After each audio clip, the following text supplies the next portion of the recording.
Hello， 大家好，又有 Cutty 啦。嗱，今日咧做完一部 McCann 嘅 PPF 啦，正有一個機會咧，俾我哋去望一望咧，究竟點樣為之一個好嘅 PPF 咧？咁其實咧有3個要素咧，大家可以留意翻嘅。首先第一樣清晰度，第二光亮度，第三就係佢反射嘅影像清唔清晰啦。嗱，清晰度嚟講咧，當然係講緊貼上去之後嘅透徹嘅程度啦，會唔會令到架車蒙查查，定係都仲係好清澈，可以見到佢本身嘅原裝油嘅。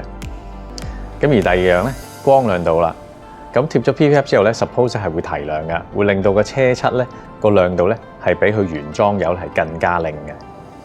而第3樣影像嘅清晰度咧，其實都好緊要噶。究竟貼完 PPF 之後反射出嚟嘅影像會清晰咗、細緻咗啊，定係好似重噴過咁一嚿嚿有啲橙皮紋咁樣咧？咁所以咧呢3個因素咧都係缺一不可嘅。跟住落嚟，等我俾大家睇翻一啲示範嘅 video。